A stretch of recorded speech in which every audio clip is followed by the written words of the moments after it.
Manziel is giving us a WAKR Storm Watch Radar forecast is next. Good morning. Good morning. Is this a good morning or what? Akron's page one for news, sports, traffic, and weather.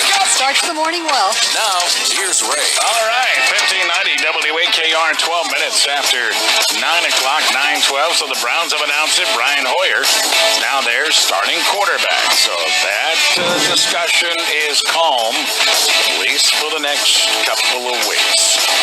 Well, speaking of football and such, joining us live right now is Jason Mass, and him and his crew are putting together a movie out at the Rubber Bowl pertaining to the Akron Vulcans of the Continental Football League that played at the Rubber Bowl. And Jason, thanks for joining us on the show, and where in the world did you come up with the idea for this project?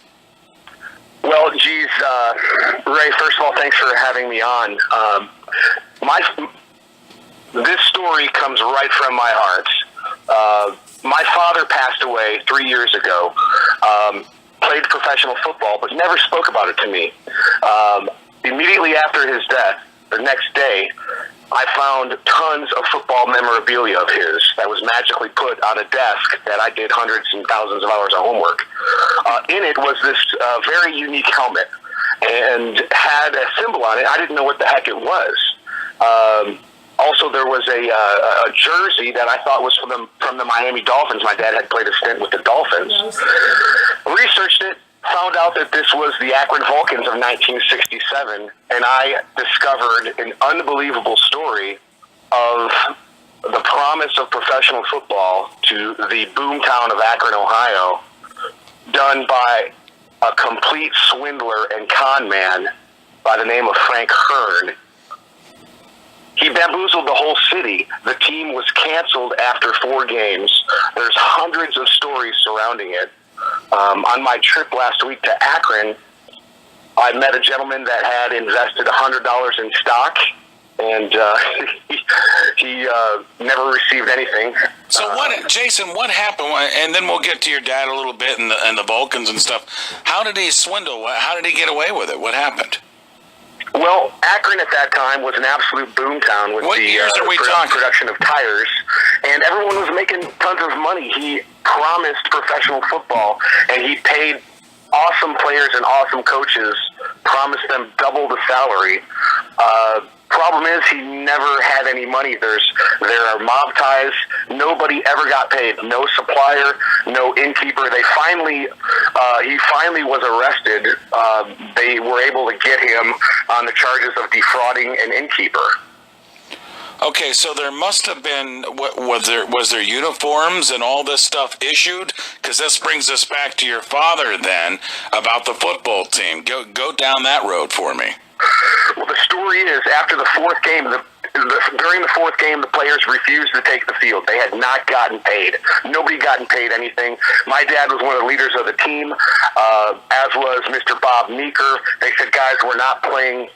We're not taking the field. The commissioner came in and actually stole gate receipts from the Wheeling Ironmen. They were in an opposing stadium and put $400 in 35 piles in the locker room. They said, go take the field now. The players refused to take the field without taking the money. They stuffed it in their jock straps and their shoulder pads, and they went out and came back from a 28-0 halftime deficit to bring the score to 28-27, and then something miraculous happened as far as football.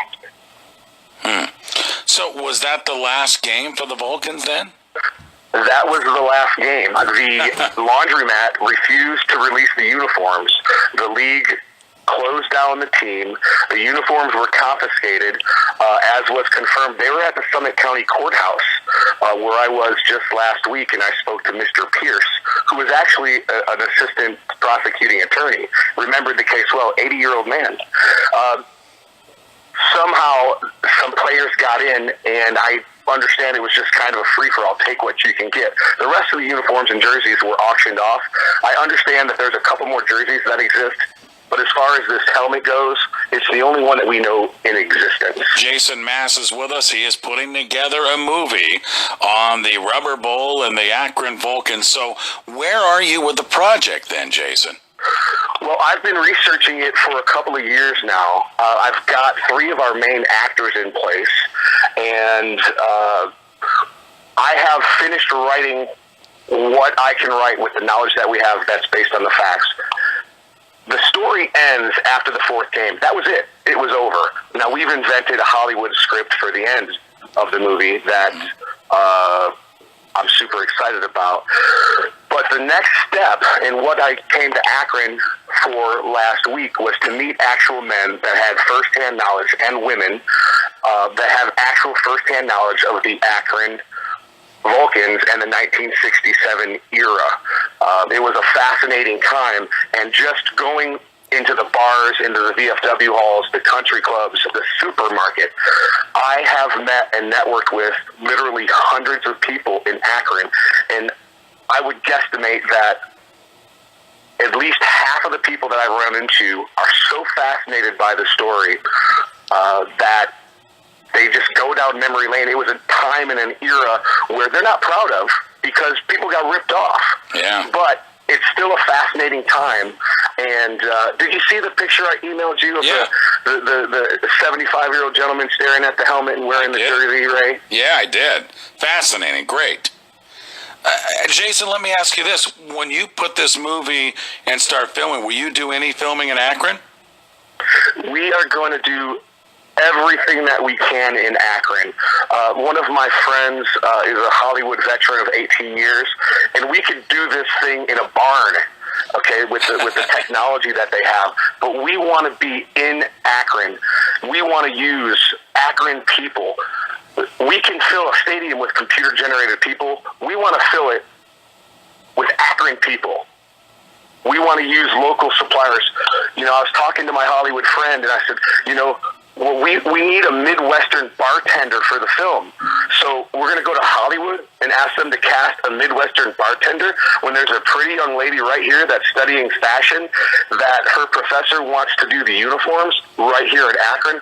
It would be silly to use people from elsewhere. Jason, let me ask you this. Our conversation has probably ignited a lot of memory lane people who remember that time, who remember the story. If people would like to get a hold of you, maybe give you some feedback, giving you some add-ons to the story, do you have a website, Facebook, phone number people can get a hold of you?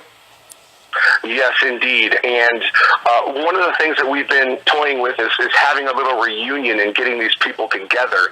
But right now, you doing this and the Beacon Journal might be doing a piece is great. I would like people to call me directly. I will take their phone call. We have a website, and it illustrates the story, and it's got some great pictures, a little bit of a script. That's www.rubberbowlthemovie.com. Simple, Rubberball the movie.